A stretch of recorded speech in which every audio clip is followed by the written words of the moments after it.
Hello everyone, today I'll be making a PvP tier list in Guild of Guardians. It's for maxed out, so if you're very high in Lightman and Radiance, so legendaries will usually be better than epics because they have better base stats then. I have 7 tiers.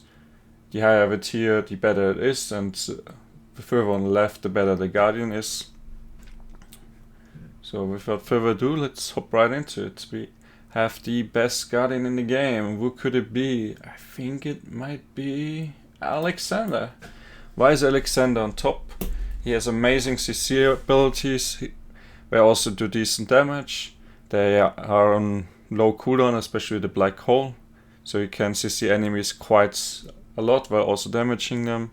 He's CC immune at the start of a fight. His ultimate can kill enemies quite well because it's very hard hitting. Even if it doesn't kill the enemy, then they are banished, so they kind of disappear for a while anyways. Just generally incredible strong Guardian, and the best PvP Guardian in my opinion in the game. For my next best Guardian, I'm going to say Kaori. Kaori just offers a lot of AoE healing and damage, helps you to stay alive early on, helps you to kill enemies early on, and her ultimate is an absolute win condition as well, doing massive amounts of damage, healing and silencing. Then the next best Guardian in my opinion is Tavros. You get faster ultimates with him because of the attack speed buff he gives to everyone. His CC is pretty good and his AoE healing is great, and it happens quite early on as well, so you don't get bursted. It can be interrupted by Alexander, so he's below Kaori in my opinion. Then we have another new Guardian, which is Deldra. Deldra does good damage, and she interrupts enemy a lot, taking away their focus because she drops her bracer, she drops with zombies, and the enemy hits a bunch of things which aren't Guardians, and they also maybe throw the AoE abilities at the wrong direction then, and she's also hard to kill because there's Guardian gears which make her harder to kill. Which is why I'm putting her in S tier alongside the other 3 Guardians, and I think that's it for the S tier. Next I'm going to the A tier, so I think all the other Guardians below this have downsides which are bigger than the S tier Guardians. The very first one will be Florian. She's one of the best defense Guardians in the game because she stops a lot of Guardians from doing their early skills with a shield. She's generally speaking quite beefy, hard to kill. Will help your team to not get bursted with a massive shield as well. So really nice to have. Even her ultimate is decent. The next best Guardian in my opinion is Kai. Kai just does great damage. Can win you games quite early on, can work well with AoE comps, can work well with burst comps, can work well with ultimate comps because you deny enemy ult charge and you get yourself really fast ult yourself because you steal energy. So that's why he's here near the top. Then you have Phoenicia. Phoenicia is just quite beefy for your team, gives a big shield, gives a good damage reduction, keeps your squishy backline alive as well, and her ultimate is a good win condition. Next we have Dolphir. Dolphir is reasonably tanky because he life steals, but he can die. The big part is that his wolves can soak a lot of damage, and he can kill squishies by himself with his wolves jumping at somebody, so he's really powerful. Next we have Gwyn.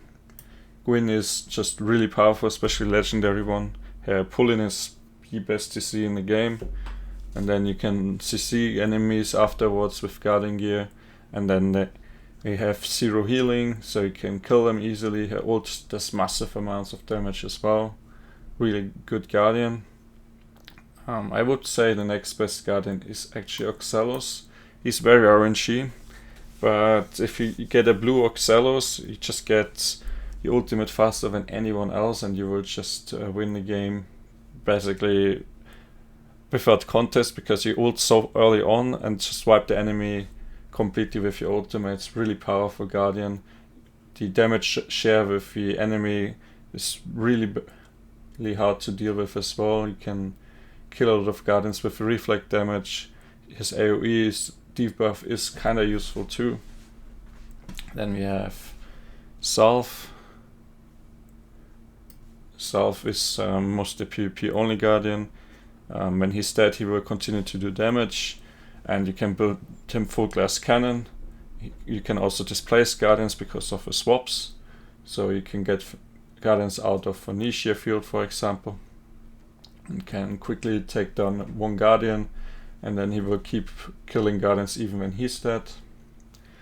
Then another great Guardian is Emmanuel, reduces the healing of the enemy team, dives the enemy backlines, stuns a Guardian, is hard to kill himself because of a nice shield, and his ultimate is win condition. Next best Guardian in my opinion is Eva. Eva has amazing CC. He can CC up to 2 enemy Guardians with fire growth. CC a frontline Guardian, the cooldowns on it are low, and his ultimate is one of the best ultimates in the game to finish a game. It's just massive amounts of damage and causes knockback 3 times. Incredible strong ultimate. And last but not least in A tier, I would put Hannah. I personally haven't used Hannah for a long time in arena despite having her, but I started using her a lot more again because her orb is just really scary. You can finish off enemies quite quickly with her orb, so along with her ultimates come into play, you can have 1 or 2 enemies down already. So she's really powerful in that regard, and her ultimate hurts a lot too and stuns, which is nice to have. But she is squishy and she doesn't offer CC until ultimate, so that's something to keep in mind.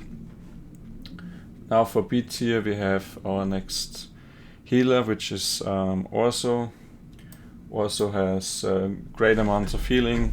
He has a great buff to your HP, so it's very hard to kill an Orso team quickly, but his ultimate is lackluster and he doesn't offer much besides survivability for your team, which is why he's at B tier.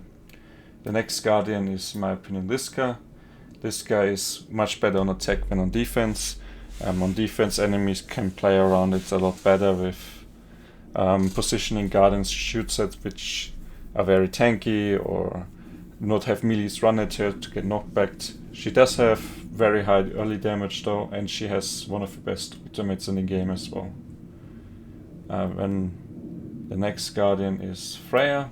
Freya is great to keep squishies alive, and she pairs super well with a lot of niche Guardians, but she's kind of squishy herself. I would put Tamamo next here. Tamamo has a lot of great CCs.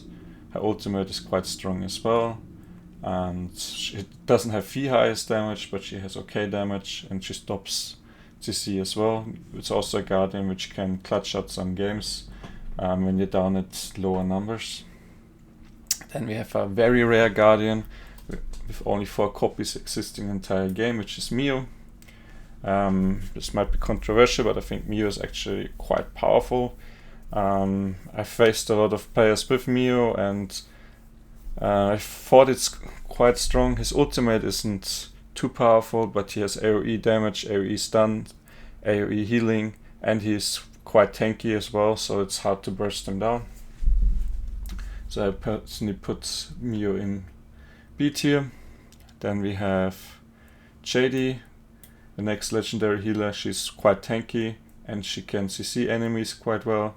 Her heal is decent, but it's not AoE healing, so you can lose Guardians early on because she only heals 1 Guardian, not like Tafros, Kaori and also heal multiple Guardians.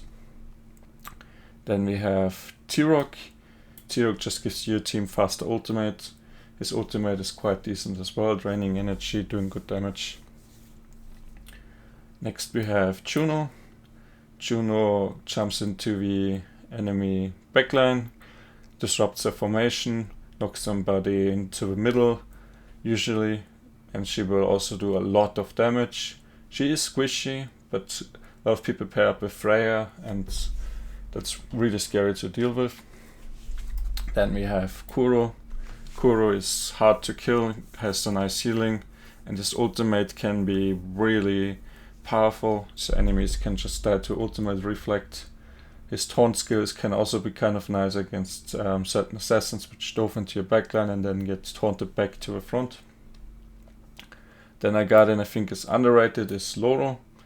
I think he can do a lot of damage. Gets ultimate faster, so he can get ultimates before the enemy and can finish off target before ultimates come into play. And he also applies a bunch of debuffs to the guardians. So I think Loro can be very scary, especially when paired up with guardians like Gliska, Freya or Juno. Then we go into the C tier. I have Priel here. One thing to keep in mind right now is that Priel shields are bugged and don't do damage, so once that's fixed, it's really hard to say. Maybe she moves into B tier, maybe she could even go high B tier, maybe she goes down to, maybe she stays at C tier, but I think she's quite tanky with the shields. She helps teammates to not die, and her damage should be pretty decent as well once it's fixed. So I'm putting her at C tier. We have Tianlong, good damage, not much else to say. We have Albert with a nice shield, and he has an absolute massive nuke now with Longshot, especially if you use the gear bonus. Maybe he could even go into B tier.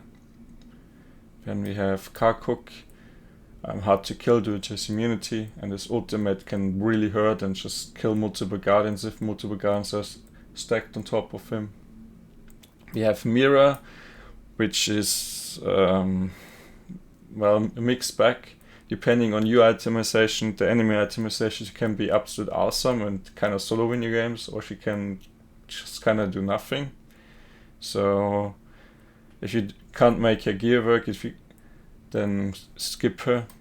Then I have Legendary Drip, because she can kill an enemy frontline very fast usually, and if you can get the HP back, or if she's protected by Freya, you can keep going and just kill more and more guardians.